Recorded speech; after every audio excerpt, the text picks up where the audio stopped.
The holidays mean more travel, more shopping, more time online, and more personal info in more places that could expose you more to identity theft. But LifeLock monitors millions of data points per second. If your identity is stolen, our US-based restoration specialists will fix it, guaranteed, or your money back. Don't face drained accounts, fraudulent loans, or financial losses alone. Get more holiday fun and less holiday worry with LifeLock. Save up to 40% your first year. Visit lifelock.com/podcast. Terms apply. This episode is brought to you by Disney. This Thanksgiving, Judy Hopps and Nick Wilde are back on the big screen. So grab your family and friends as Disney invites you to return to Zootopia for the phenomenal movie event of the holiday season. See all your favorite Zootopia characters plus new favorites in the most pawsome movie of the year. Don't miss Disney Zootopia 2 when it hits theaters everywhere November 26th. Get your tickets now.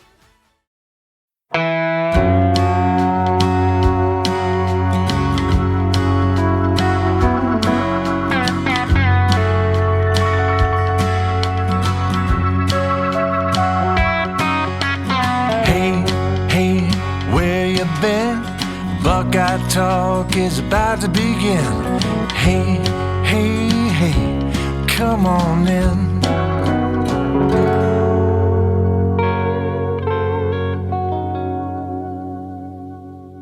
Welcome back to Buckeye Talk. I'm Steve Amin. That's Stefan Krajisnik, and that is Andrew Gillis. And this is your game preview pod as Ohio State plays in its second to last road game of the regular season when they travel to West Lafayette to play Purdue on Saturday to improve to 9-0. Purdue, fun fact, actually, I'll ask you guys, do you know, Gillis, who the last Power 4 team Purdue beat was? Oh, man. It's not this year. I didn't play last year. The answer. That's why I didn't ask you. Stefan knows the answer. It's Indiana. Yeah, you gave it away the minute. Yeah, that's why I didn't ask you, because if you didn't know the answer, I was going to make fun of you.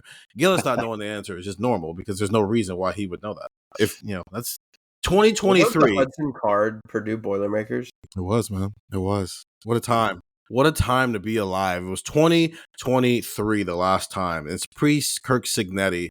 And it was to close out the 2023 season, by the way. I think that's year one of the Ryan Walters regime up in Purdue. They win that game 35-31. In fact, they went 2-1 in their last 3 games of the regular season. They beat Minnesota on November 11th that year, 49-30, and then they lost to Northwestern 23-15 on the road, and then they beat Indiana 35-31. They have not beaten a Power 4 team since then. Last year, they didn't even beat an FBS team, and then this year they have at least beaten the FBS team. They beat Ball State. They're opened up this season. Purdue is in a very bad place. They're in the first year of Barry Odom. They're in clearly another rebuild in the situation.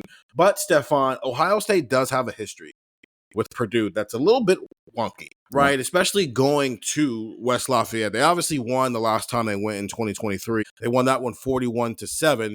But the time before that, when they went to West Lafayette, they lost 49-20. Ryan Day was a part of that loss with Dwayne Haskins as a quarterback, where the defense was putrid.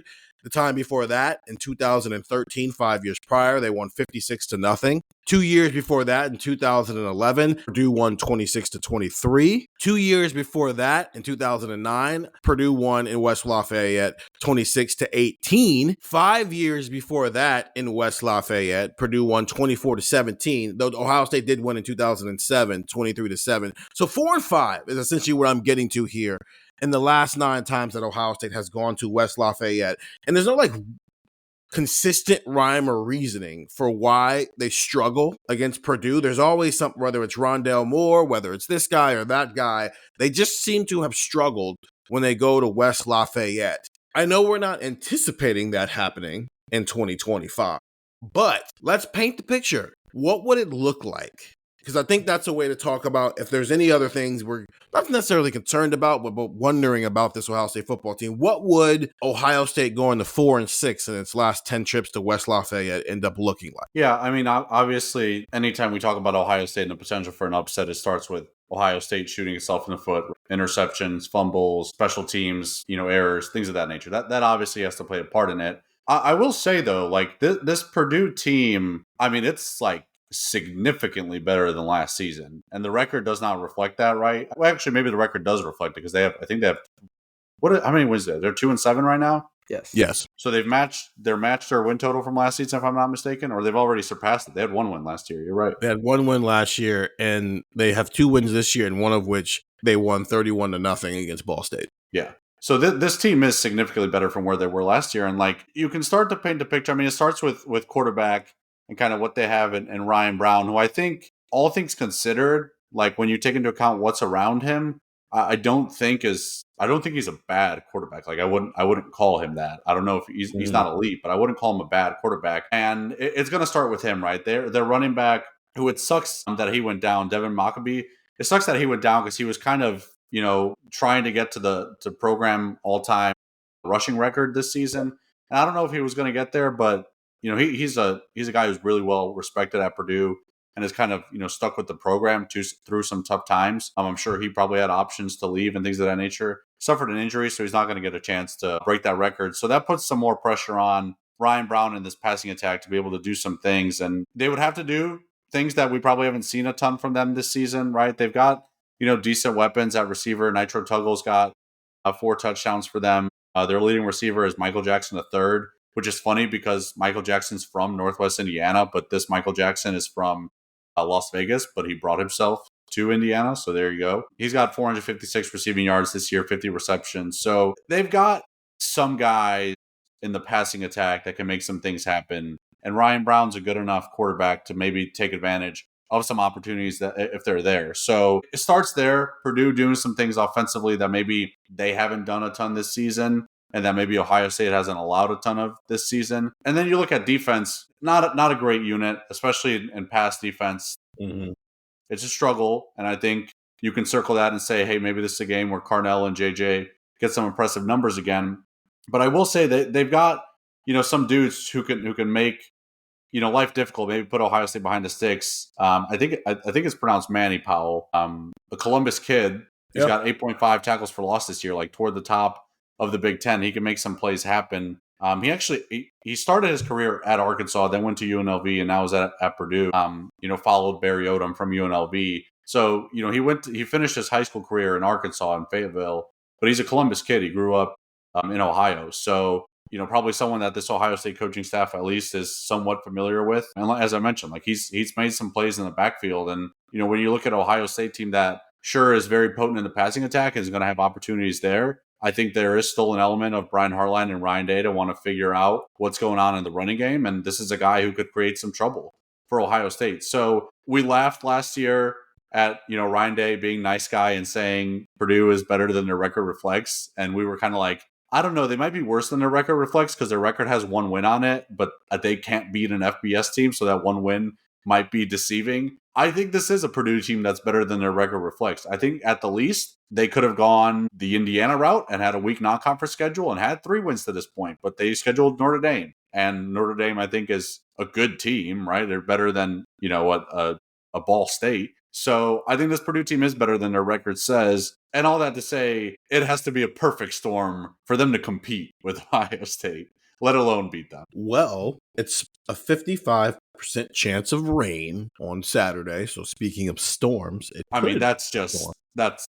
said a lot of nice things about Purdue. 55% chance of rain is consistently where West Lafayette sits. Yeah, that's what just them. Yeah, they're the anti-Rose Bowl. Everything that you love about the Rose Bowl, they're the opposite of that. What we thought was going to happen in Seattle, that's West Lafayette. Yeah, like every day, like every moment of the day. That's just what West Lafayette is. Andrew, paint the picture. What does Purdue pulling off another spoiler maker episode look like?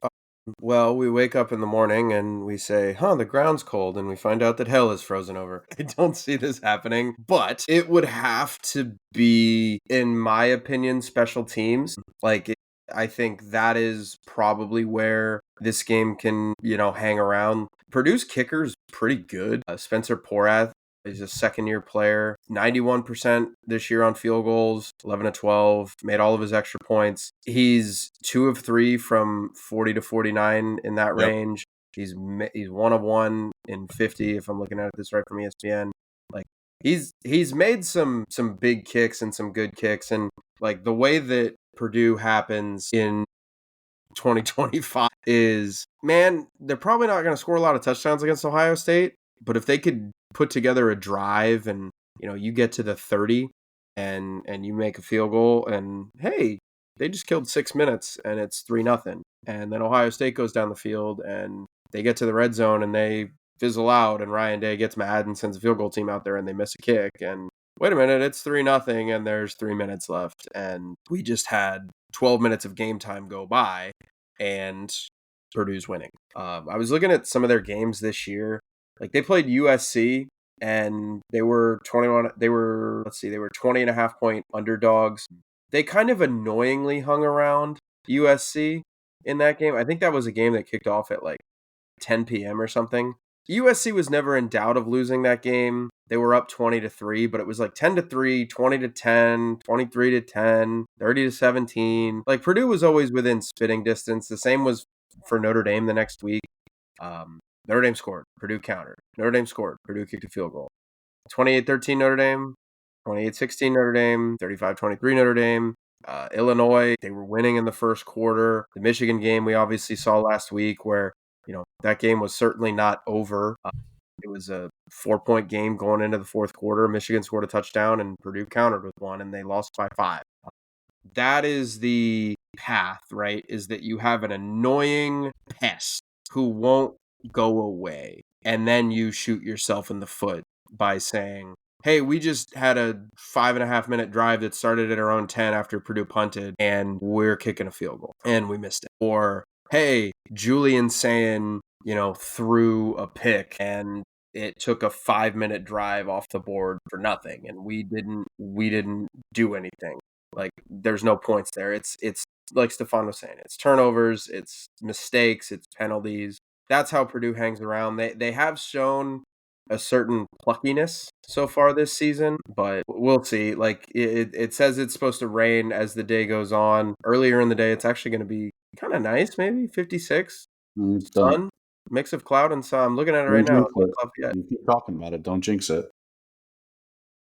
But the thing that could impact it, wind comes later in the day. Any football coach will tell you wind impacts over-unders and a passing game and the way that the game is played more than precipitation does. So that, it would have to be a true, I guess in a literal sense maybe, and also a figurative sense, perfect storm for Ohio State. I think, frankly, to even be in a game with Purdue in the second half, like a legitimate, hey, we've got to scrap and claw our way out of here. But yeah, I don't think this game's going to be close. What a stat that I found interesting. You mentioned their kicker. He's their leading scorer, averages close to 7 points a game. Next closest is Maccabee at 3.8. Jaden Fielding is Ohio State's leading scorer, but he leads Jeremiah Smith by 0.1 points. So it's like Ohio State has a guy who can come close to their kicker in terms of scoring. Purdue does it particularly. That is, I heard John Fanta, who I love John Fanta. He works with NBC, was talking about Ohio State earlier this week, and he literally brought up the point of Jeremiah Smith has 24 receiving touchdowns in 24 career games. You get on the field and it's 7-0 Ohio State because of Jeremiah Smith. I don't know if that's a JJ stat or a kicker stat. Like, whether that says more about him or whether your kicker's more often than not going to lead you in points because he's getting every time you guys score. But so for JJ to be close, that's a JJ stat. So to the point of the perfect storm, Ohio State had a game in 2022 against Northwestern. That ended up being that. Northwestern wasn't very good that year, but the winds were so crazy that they couldn't really throw the ball around. They had to run it, and it was just a muddiness of a game, that game. But also, CJ Stroud read in that game, so it was kind of fun. The idea of Ohio State going on the road and finally just having a bad moment, because even the Nebraska game last year, that was coming off of a bye week. That was just weird. The last time they had one of those games that I can remember, at least one that is maybe comparable to Saturday, if this were to be how it played out, though none of us are expecting it. We're just talking about the football game. They beat Nebraska 26-17 in 2021 on a day where CJ Stroud had to throw it 54 times, and he had 405 yards, but he had 2 really bad interceptions. And that's what you're talking about, Andrew, where you have 405 yards and it feels like a lot of empty calories, because you're not finishing off drives and you're turning the ball over. And that Nebraska team was pretty plucky too. They were 3-6 coming into that game. Ironically enough, it was also Ohio State's 9th game of the season. They were headed on the road, and it felt like they were starting to figure some things out offensively. And then this game happened, and they kind of set them back a little bit because they just weren't on their A game. And Nebraska had been playing teams. They'd been losing, obviously, but they weren't getting blown out by teams. They were a tough out for everybody. They were James Franklin.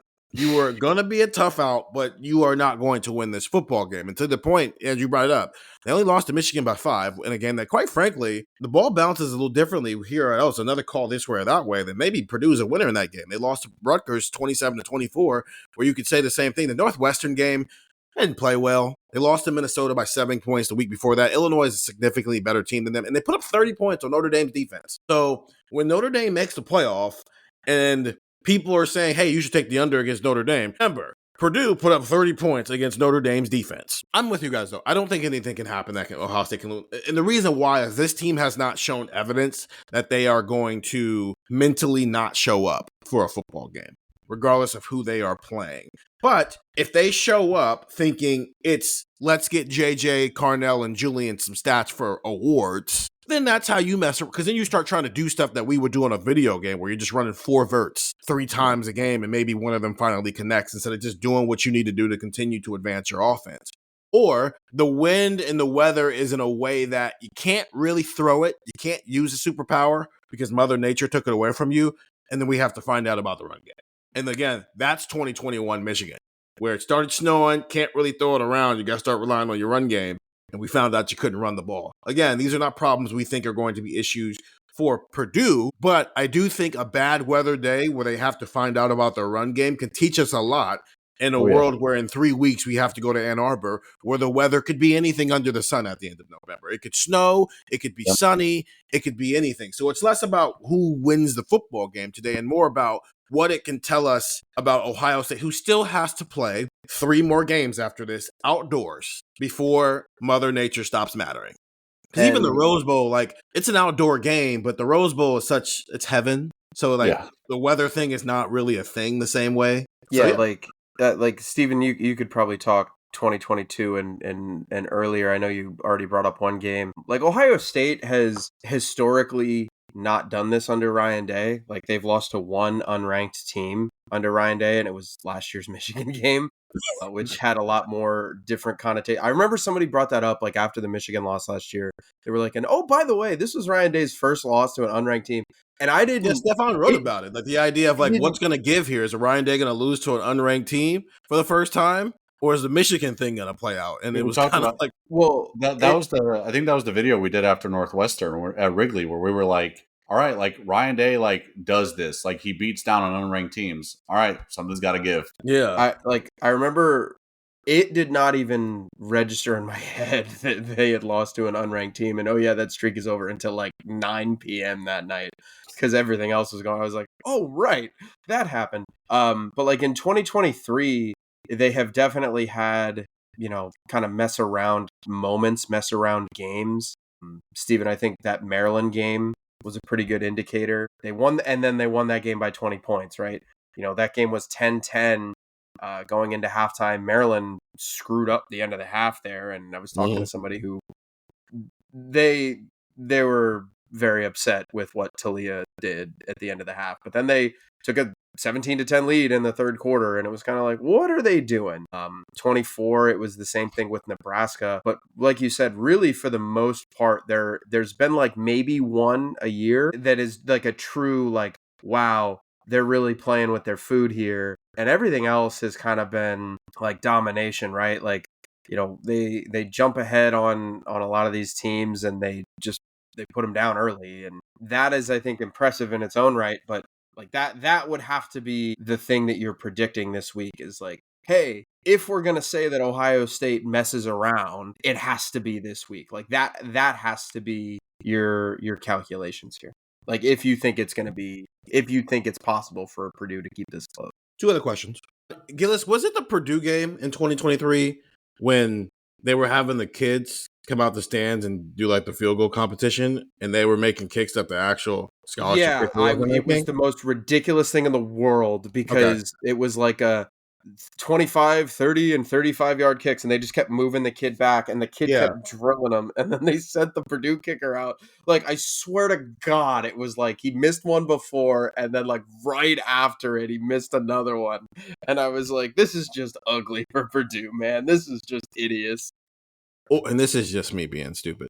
What if they were actually holding tryouts for the next kicker? Because you know who wasn't on their kicker in 2023? Spencer Porath. So maybe Spencer Porath was getting the tryout that I'm totally being facetious. That's not what happened. They went and found a kicker. It would just be funny if that's how they found their next kicker. Is like, Mike yeah, Leach man. did that. Of course he did. Of course he did. We miss Mike It's Leach, the plot man. of Rookie of the Year. That's exactly what it is. It's just, listen, man, why not? He's 18 of 23 the last 2 years, and he's gotten better. As you mentioned, Andrew, he's 11 of 12 this year. This is also the game, Gillis, if you remember, where we saw the Devin Brown package for the first time in 2023. Now, we've already seen the Lincoln package earlier this year. Do you guys think we see the Lincoln Keenholz package again? Do you think history repeats itself? No, not this week. Not Steven, this season. That's what I was going to ask next. Do Do you you know think we who- see it all again? at all again, maybe, but not this week. I don't think we're gonna see it again. But like, I think there's an important caveat, and that is that game against Purdue happened on October 14th, and then on October 1st they played a top 10 Penn State team. Let's flip this time. It was right before. No disrespect to the Bruins of UCLA, but I don't think Ohio State's going to need to pull out all the stops to beat them. So, maybe this is like we're up 24-0 against Rutgers. Maybe this is Keenholz's last game in Ohio Stadium. Let's put him out there and let him do something type of thing. And then also, if we show something to Michigan that they have to prepare for, good. Maybe it's one of those things, like if it's Rutgers week, but I don't think it's going to be this week. I don't think we see it again this season. Mistakes happen on special teams, and Ohio State has kind of been weird about how they've handled some of that. The offense is Ryan Day's baby. If you get an opportunity, you screw it up, you're not going back. You mean the Minnesota game? He kind of missed his opportunity. Is that what you're saying? Yeah, I think so.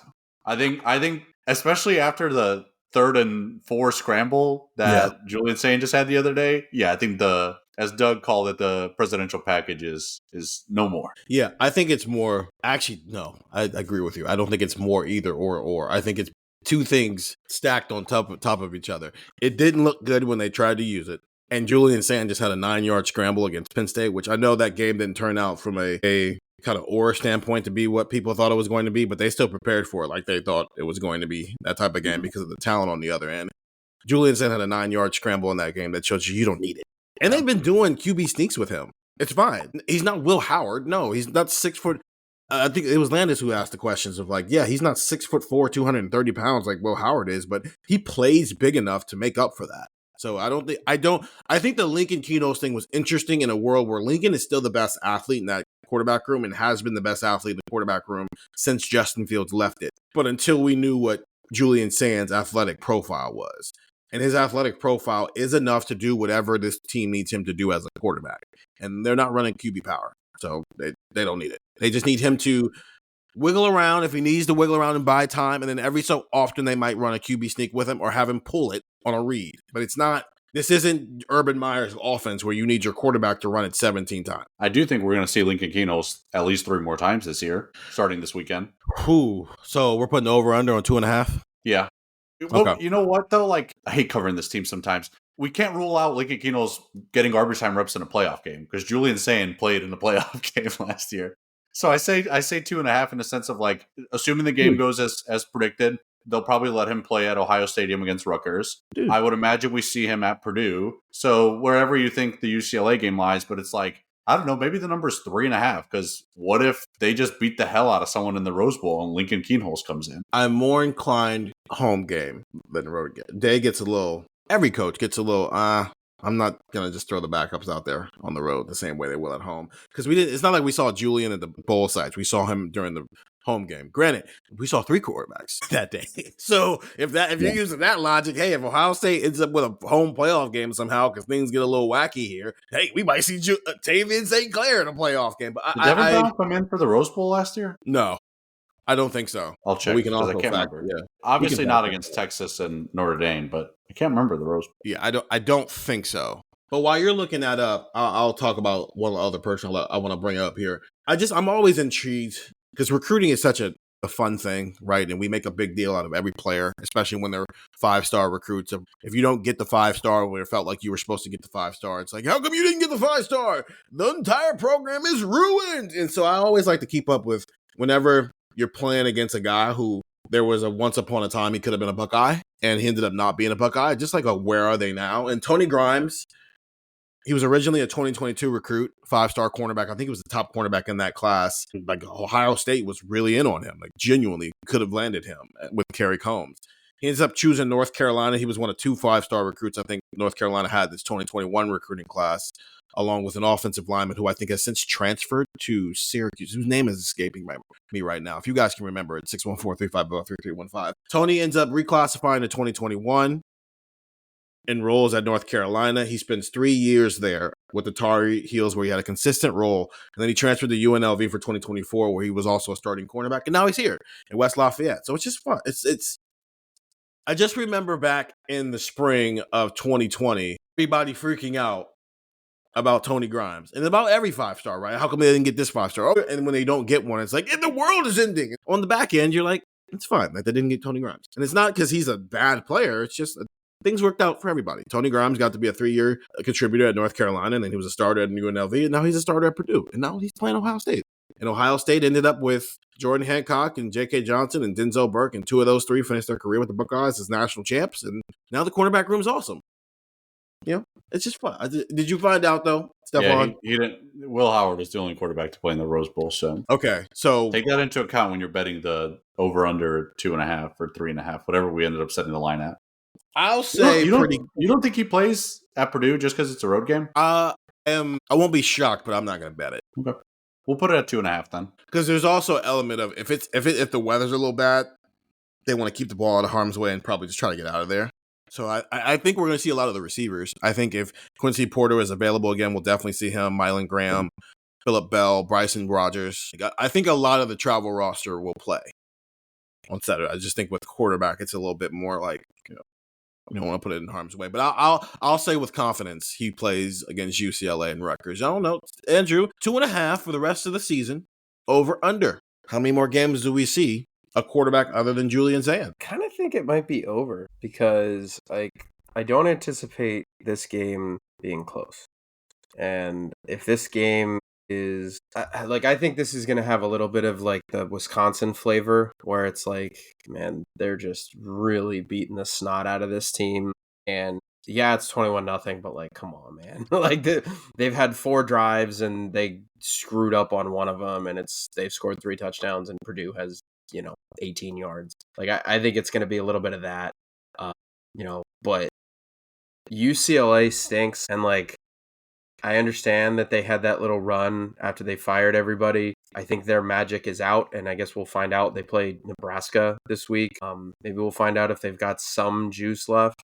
But like, they beat Penn State, they beat Michigan State, they beat the snot out of Michigan State, they beat Maryland. Like UCLA stinks. Rutgers. That's the intriguing one where it's like, is Rutgers good enough, and is Ohio State in a bad enough spot to where that game is not 35-0, right? I remember I went to a senior day game in 2017 with my dad, and Ohio State played Illinois, and we were kind of wondering that, and Illinois stunk, and then they were up 28-4, and it rained the hardest that it's ever rained in Columbus, Ohio. But we were like, maybe this is a letdown spot. Oh, wait, they've scored 4 touchdowns. Like, it would need to be one of those. I'll say over just because Rutgers has lost 56-10 to Oregon and 38-19 to Washington and like 22 to Illinois. Like, I think Rutgers and Purdue and UCLA are bad, and I think Ohio State's going to be up by a lot.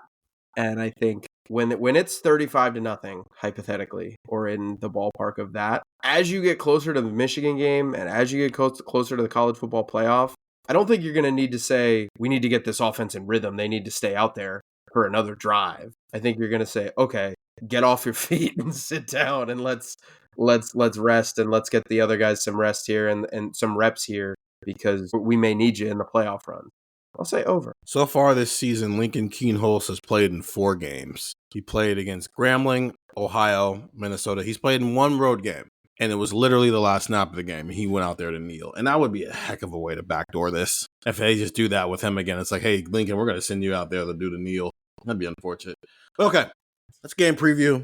Let's take a break here, and then we'll come back and give our game picks here on Buckeye Talk. Hi, I'm Jim. I'm not an actor, just a guy living with prostate cancer. My wife and I face each day head on. We asked my doctor about Xtandi enzalutamide. Xtandi 40 milligram tablets treats men with prostate cancer that has spread to other parts of the body and responds to a medical or surgical treatment to lower testosterone. Xtandi may cause serious side effects: seizure, a brain condition called PRESS, allergic reactions, heart disease that can lead to death, falls and bone fractures, swallowing problems, or choking that can lead to death. Stop Xtandi and get medical help at once if your face, tongue, lip, or throat start swelling. Tell your doctor at once if you faint, have a seizure, quickly worsening headache, decreased alertness, confusion, vision problems, chest pain or discomfort, or shortness of breath. Xtandi can cause harm to an unborn baby or miscarriage. Use birth control during and 3 months after Xtandi. Common side effects include muscle and joint pain, feeling unusually tired, hot flashes, constipation, less appetite, diarrhea, high blood pressure, bleeding, falls, fractures, and headache.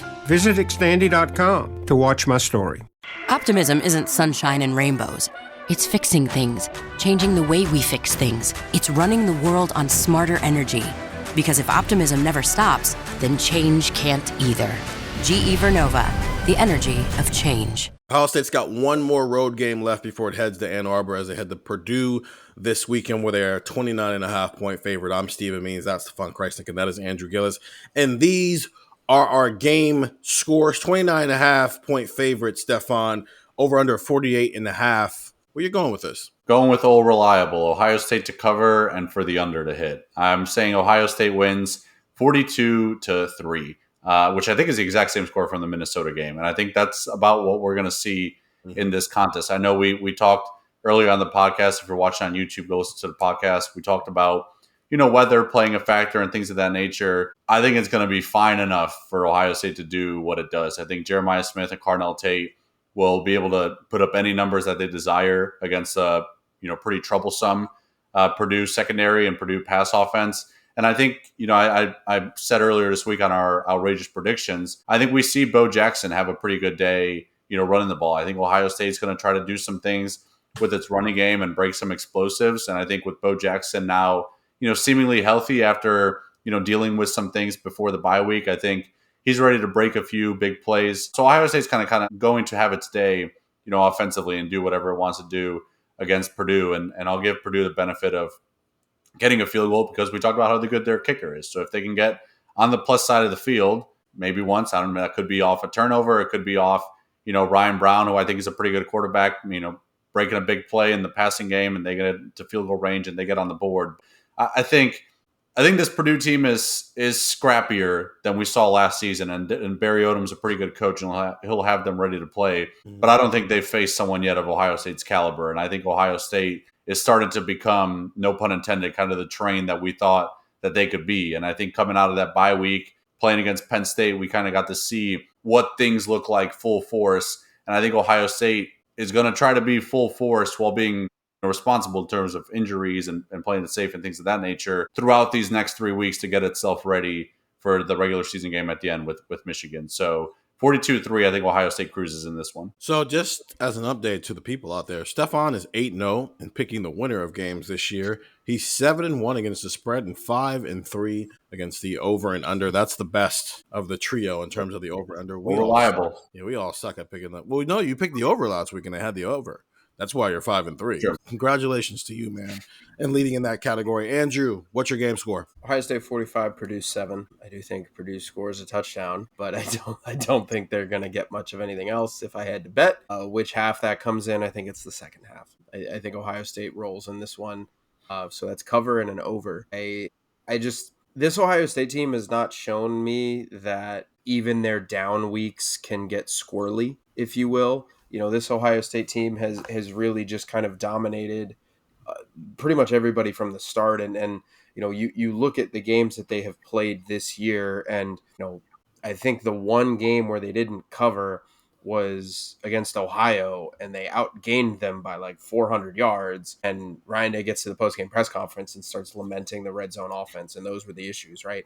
Everything else, they've just kind of taken care of business. So, yeah, I think Ohio State rolls in this one. I think this is a very, very clear path to the Michigan game. You play Purdue, you play UCLA, you play Rutgers. I don't think Ohio State is in a position right now to be saying, phew, we got through Penn State finally. Now we can think about Michigan. And I don't think that this team is going to have a mental letdown like that, to where, I mean, it would be a true stunner if Ohio State even like approached losing as a 29.5 point favorite. But I don't think that this is going to be a scenario where it's just, man, let's just get out of West Lafayette with a win. Let's just try to leave here at 21-17, and a little bit like Michigan was last week, where it was like, man, these guys just won't go away. So yeah, I think Ohio State rolls in this one.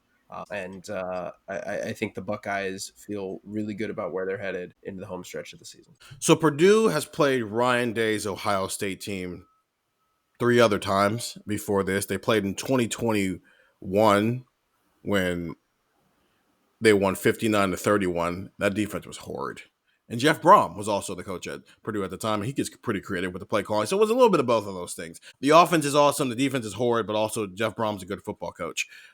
Since that game, anybody want to guess how many points Purdue has scored on Ohio State since scoring 31 in 2021? They've met 2 other times, 6 total. Gillis. I was trying to think of what the 2023 game was. 0. They get shut out. Stefan, you just Price is right at this, man. You got as close as possible without going over. 7 points. Purdue scored 38 points on Ryan Day's Ohio State era, and 31 of them came in the first time they ever played. They scored 7 points in 2023. They did not score last year when they came to Columbus, and I'm thinking about that. Like, it's just, Purdue's not in a much better place than they were. In fact, the 7 points they scored in the 2023 game, they scored backdoor in the fourth quarter with 14:30 left to play in the game. So it was just kind of like, you just kind of accidentally put those points up there. So my score is 45-0. Ohio State has 5 shutouts during Ryan Day's tenure. They obviously shut out Cincinnati in 2019. They had 2 shutouts last year, Purdue being one of them and the other one being Central Michigan. And so far this season, they have 2 shutouts as well. They have the Grambling shutout and the other shutout, which is escaping me right now. Somebody save me. Wisconsin, yeah, is the other shutout. So they get their 3rd shutout of the season and 6th shutout of the Ryan Day era. Devin Mockapee is a good running back, and I thought he would be able to get a little something against Ohio State. Not be dominant, but just a little something, right? Even Darius Taylor broke a couple of them, right? Even Nicholas Singleton and Katron Allen broke a little bit. And there's nothing to do with Ohio State's run defense. It's just there's good football players on both sides, right? And there's Devin Mockabee's good enough to get a little something on Ohio State. Ryan Brown is a decent quarterback, but he doesn't scare me against this secondary, like, at all, right? I think it's another week of Ohio State can leave these corners on islands when it comes to these receivers and just completely stop the run. And as long as they're not getting beat outside the way they were for a little bit against Penn State last week, there's no way Purdue can move the ball. And so unless Purdue starts randomly moving the ball in Ohio State and they're eating up clock, Ohio State's going to be able to do it at once offensively. And that means be the efficient, explosive offense that we've seen. I think we see some deep shots to Carnell and JJ. I think we see some explosive runs from James Peoples and Bo Jackson. I think James had a better week last week, and I think that's something to build off of. Maybe we see a little bit more from Isaiah West as well. But I just think, Max Clare, right, he'll probably get a touchdown, like a homecoming touchdown in this game. I don't see a reason why Ohio State can't get out of this thing just playing clean, put up their 45, get home. That's kind of the point of the day. Get home, play clean, leave with no injuries, and get your 45 and get out of there. And I think that's what's going to happen here. I think we've seen some teams be able to, like, put something together and get the 3 points, Stefan, or get the 7 points, Gillis. But I just don't think Purdue has the talent to be able to do that respectfully. So 3rd shutout of the year for me. So we're all taking Ohio State to cover, and we're all taking overs. Look at that. I had under. 42 to 3. Yeah, you're right. This is, again, not great at math here, which is why I write for a living. 614-350-3315, 2-week free trial, $3.99 after that. If you're watching this on YouTube, go listen to Buckeye Talk wherever you find podcasts. And we go live every Wednesday at 11 a.m. This week we talked about the Heisman Trophy and how we would vote if the season were to end today. For Stefan Krajisnik and Andrew Gillis, we'll be back from this break on Buckeye Talk Well, we'll talk about some games around the country. And we're back here on Buckeye Talk. Stephen, me, and Stefan, Krajisnik, and Andrew Gillis talking about some games around the country. There's not a game that kind of matters to Ohio State anymore, right? Because Ohio State's in a situation now where it's kind of like, just keep winning and everything you want is kind of yours. And I mean, Michigan games matter, but that's because the answer is because it's Michigan. So I guess this week we can just kind of open it up to, like, is there a game that maybe you're just kind of interested in being able to see, even though we can't watch anything because we all have YouTube TV. So if YouTube TV and ESPN resolve their differences between now and Saturday, what game are you excited to see? Well, I was going to lead with this one because I don't think you need ESPN because it's on CBS at 3:30. Oregon goes to Kinnick Stadium, and it is time to start thinking that it's possible to alert your neighbors about playoff Iowa, because Iowa enters as 6.5-point dogs at home against Oregon, over under 40.5, 3:30 kickoff, 2:30 local. And I don't know, man, that just feels like a real tough spot for Oregon. Oregon going on the road. They have one loss this year. It's to Indiana. Like, Oregon's schedule is not necessarily a cakewalk the rest of the way. They do play Minnesota the week after at home. They play USC, and then they play Washington. So those are games that, Oregon definitely has to show up for, or they will lose. But this would give Oregon 2 losses. But more importantly, if Iowa wins this game, they've got at USC next week, Michigan State, and at Nebraska to end the season. Them finishing 4-0 is not out of the question if they beat Oregon. So I'm keeping an eye on this one. I think when I saw that line of 6.5, my nose went into the air a little bit, and I said, that kind of stinks. And Iowa's coming off a bye.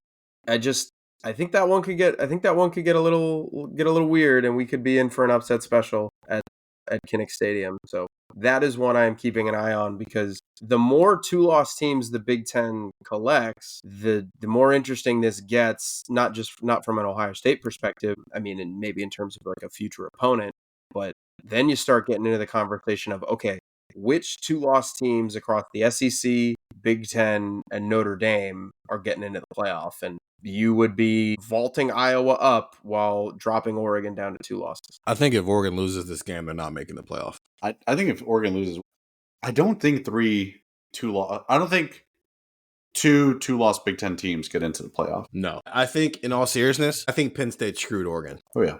100%. They have no good wins now. They have one win over a team who has a over 500 record. So I think, I legitimately think Oregon's playing for its playoff life every single week for the rest of the season. Yeah, and they actually have like 3 really tough games on their schedule, like all of a sudden. Like, I think coming into the year, we didn't really think the games against Iowa. I mean, I guess I did pick Washington to beat Oregon. But Iowa, Washington, and USC, like, being left on your schedule, like, that's 3 ranked teams based on these first college football playoff rankings. I can't decide if I want Iowa money line or if I want Oregon like -10. Like, I really don't know what's going to happen in this game. I'm actually, the 1 p.m. kickoff time for Ohio State at Purdue is weird. This game is kind of why I don't like it, because I wanted to watch Oregon, Iowa, and now we're going to be like an hour delayed in terms of like when we finish stuff, but that's like first world problems. So, I mean, sure, but also, like, are you really going to be watching the fourth quarter? Yeah, we got to be writing. We got to be. That's fair. No, that's fair. Our creative juices are flowing. We can't be watching Oregon, Iowa. Come on. That's a good point. You got to be locked in a little bit. But yeah, that Penn State win earlier this year was supposed to buy them a little bit of great. It was supposed to do what it did for Ohio State last year. Is if you have another loss on your schedule, if you have 2 losses on your schedule, it's like, yeah, but you have this. It's fine. You have this, and you probably played every other game competitive. Let's put you in the playoff. And maybe even, and then the conversation would be, does Oregon get a home game or not? Don't think 2-loss Oregon is getting the playoff. It's just, because especially now, because the teams they will have lost to will be ahead of them in the rankings, or not very good wins by the end of the year because they all have to cannibalize each other a little bit. That's a rough place to get to, and it's not their fault. They lost to the number 2 team in the country, and the other win that was supposed to be a quality early season game turns out it wasn't very good. I just think Oregon's in a bad spot right now. And being 8 to 15 range and you're in the Big Ten and SEC can either be the best thing in the world or the worst thing in the world because you're either trending up or you're trending down. And I think a one-loss Oregon team being number 9 is trending down from the college football playoff. Like they're looking for the loss to pull them out the playoff. Yeah. It's unfortunate for a team who was undefeated last year. It just seems like they got the short end of the deal, having to play Ohio State in their first playoff game, but they're kind of getting the short end of the deal this year because their good win isn't a great, like Ohio State's good early season win became a random win and is now a good win again because Texas got good again. Penn State's not getting good again.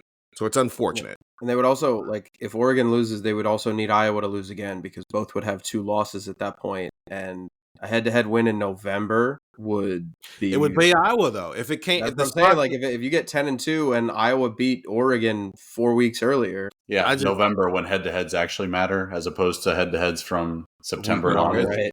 I just think... I'm not going to mark it down. I am about 85% sure that if Oregon loses another football game, they're not making the playoff. I agree. They're That's just what not you and I talked about it on Tuesday night and the Wednesday morning pod of just like... Yeah. That trio, that like circle of games, it's like Oregon, Iowa, USC, Oregon, Washington.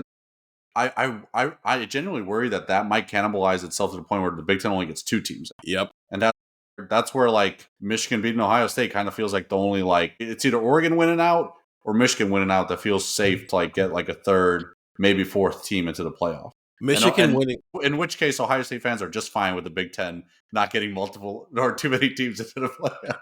It's one of those situations where Ohio State's just got to be selfish and not care about the bigger picture. Because like Michigan, I don't think we don't have to convince Ryan Day. No. Could you imagine the press conference before Michigan week being like, "Do you think it would benefit the Big Ten if you lost this game?" It's like, hey, Brian, do you want to be a team player or No, I don't. Stefan, what's your game? I would not have a credential for any Ohio Stadium games moving forward. Of course not. What's your game, Stefan? I'm going to the SEC. It feels like something's going to happen in the SEC where, like, I think right now the projection looks like they might get like 5 teams in. And I think they might cannibalize themselves to the point where they only get 4 teams in. I'm on alert for like, is there an upset that gets it down to like 3 teams for the SEC or like something interesting to happen where maybe 3 would have to be a stretch, but like even like surefire 4, but not 5 would be interesting to me. I want to make 2 points. One, in the rankings, we talk about who's playing well in November, who's hot in November. Like that's the big thing with Notre Dame Miami right now is like Notre Dame's playing better football. So even though they have the same record and Miami has the head-to-head, like you look at who's playing better football. And that's why there's an 8-spot gap between them in the rankings. Total BS to like have that and then have SEC teams play their nobodies in November. Like Ole Miss, you're playing your best football right now. Yeah, you're playing Citadel when Indiana has to go to Penn State. And say what you will about Penn State, they're way better than Citadel. Playing at Penn State is tougher than playing home against Citadel. So I want to put that out there. Yeah, the same amount of Power 4 wins this year, by the way. Yes. Like bogus to be playing. Yeah. Bogus to be playing at home against the Citadel in November. Let's get that established. But I think there's going to be not just a cannibalizing loss in the SEC where it's like, a ranked team beats a ranked team, like Georgia and Texas are going to play each other soon. Like there's going to be something outside of that. And I'm trying to decide, so I'm going to say 2 games because I'm trying to decide which one's more likely. Is it A&M going to Missouri, where Missouri's got a sneaky defense and maybe coming off a bye week, they've dialed some things up with Zollers, their freshman quarterback, who's a decent prospect, to where they can do some things against Texas A&M. Interested? Not just because my girlfriend's covering that game and going to that game, but I'm interested in that game. Or, and I wish I was in Columbus while we're recording this so I could pull out my cowbell and let that thing ring as people are driving down an interstate and like, maybe causing some traffic because I'm ripping a cowbell into their speakers. Mississippi State took Tennessee to overtime in Starkville, took Texas to overtime in Starkville, and frankly should have won that game. Should have won that game by a wide margin. Kirby Smart looking ahead. They got Texas down the road. They got a game against Georgia Tech down the road. Is there some Stark Vegas magic left? Can Jeff Lebby? They finally snapped the 16-game SEC losing streak last in Arkansas. They've played well at home. They played at Texas A&M earlier this year, and I think it was 10-3, like pretty deep into the second half. Like Texas A&M pulled away late. Stark Vegas, show me some magic. Get the Georgia Bulldogs out of the playoff picture. Give them a loss to an unranked team on the road. I will have my antennas up for what's going on in Stark. I think you picked maybe the wrong game with that. I think it's Vanderbilt Auburn that could get squirrely and knock 2 losses. Yeah, but I think Vandy's out of the picture though. Yeah, Vandy's not good. No, I don't think they're good either, but they only have 3 games left because they have a bye week next week, and it's Kentucky and at Tennessee after that. And we can't get on the pod and be like, wow, the SEC is so overhyped. Wow, they really do give the benefit of the doubt to SEC teams all the time. And then if we get to the end of the year and it's 10-2 Vanderbilt, I'm just saying that, like, they're, especially like if like Texas is out, if Texas loses to A&M or something, or maybe even if Texas beats A&M because Vanderbilt had a close game with them. I think that's another game too where it's like, if things could get messy this week in the SEC, and I don't want to ignore Auburn, Vanderbilt. I'm going to tell you right now, Vanderbilt's not getting in the playoff. Their resume is just like not going to be there. So I think 9-3 Texas is going to be ranked ahead of 10-2 Vanderbilt. You know what? If the 2 losses, if they have a win against, they're going to have at 9-3. They would have a win against either A&M or Georgia, and they would lose one of those games. So you're pointing and saying they're 9-3, but their losses are Texas A&M and Ohio State, and they have a head-to-head at Vandy. I think that's a path to a 9-3 team getting in over a 10-2 team. Or they both. If one of your losses is a non-conference road loss in a game that was what it was, I agree with you. That's how you get in, because it's not 3 conference losses. Also, you guys laughed at me last week when I said Texas is getting in the playoff. You called me a crazy person, and now Texas is 11th in the first rankings. They're making the play. They have a significantly better chance. Was it last week that we laughed at you? Yeah, because last week I was walking around the Woody saying like this. Make no, it was during the Penn State game. Wasn't the one that was like, don't be surprised when Texas is ranked number 10. I was saying Texas is going to make the playoff. You're right, Andrew. It was on Saturday. So it's even more of a reason. They went up 17-0 on Vanderbilt, and you went, man, Texas is going to make the playoff, aren't they? And you got like all mad about it. Like, no, Steven, what the heck are you talking about? Now look at me. 11th. Vanderbilt's not making the playoff. They don't have the resume, and that's to the point we were making about Oregon trending downward. Vanderbilt is very much trending downward because they've lost to Alabama, they've lost to Texas. LSU game, that win is not a resume win anymore. The Missouri win is it's like half a point trending downward. They're not gonna have a resume, and I think Tennessee's gonna wipe them off the planet when they play Tennessee. And I don't even think Tennessee is very good. I was shocked that they were ranked. Were you though? I like that we're all picking non-conference games because the conference games this week are not, or at least talking about them. I know, Gillis, you picked the Oregon-Iowa game, but we're talking about a lot of different non-conference games too, because I just think the non-conference games this week are very interesting. Speaking of, hey, you probably need to lose because it's better for your conference, I think BYU needs to lose to Texas Tech. So they can both head to the conference title game? Yes, because I do think, Stefan, we are living in a world where I don't think the SEC is going to get 3. I think the Big Ten is going to get 3 this year. Because last year, that's what happened. Big Ten got 4, SEC got 3, ACC got 2. And I think what's happened is instead of the ACC getting 2, it's the Big 12 getting 2. The Big 10 now gets 3, the SEC. So I think I've been saying this, that every single year, as long as we're in this 12-team format, that the Big 10 and the SEC are going to get 3, and then they're fighting to see who can get 4 and 5. I think the ACC and Big 12 every year are going to get 1, and then are fighting to get number 2. Yeah. And it's just going to flip who the winner is this year. The SEC won the Big 10 SEC battle this year. In terms of playoff spots, the Big 12 is going to win it if BYU and Texas Tech meet again and they're both one-loss teams. Because the committee told us last year they're not holding against teams for losing in conference championship games, because you have to earn the right to be in that game. I don't think they're going to switch up that logic this year. So, especially since BYU's on the road, I think you won't hold it as much against them, to the Texas point of you lost a top 10 game on the road to a team you're going to get a chance to avenge later on. If Texas Tech loses, then we open ourselves up to the SEC getting 5, which I think it's more likely this year that the SEC gets 5 than the Big 10 gets 4, with how they ranked things in the first rankings, but then also all the teams in contention are all in the same little bubble behind all the teams in contention in the SEC in the same little bubble, and they all have to play each other. So that Texas Tech BYU game, I think, is important from a wave your flag standpoint of, does the Big 12 want 2 teams? Can the SEC get up to 5? And then we have to hear about SEC dominance, even though the Big 10's probably going to win the national championship this year. I just think that's such an intriguing, and it's at noon, so you'll be able to watch it if you'll have your free trials going on somewhere, or if you have ESPN Plus before you click over to watch Ohio State. Go to cleveland.com. We have pages that have like a bunch of like free trials for like TV subscribers and things like that. So let's plug it. Let's plug it. We do have affiliate posts that do those type of things. So yeah, go to cleveland.com/TV and you'll see where you can watch all these games for free over the weekend. 614-350-3315, 2-week free trial. $3.99 after that. Ohio State at Purdue on Big Ten Network. We will be there watching, writing, yelling in the microphones, but most importantly, first off, texting all this information. 3315, 2-week free trial. $3.99 after that for Stefan Krajisnik and Andrew Gillis. I'm Stephen Means. Talk to you guys later.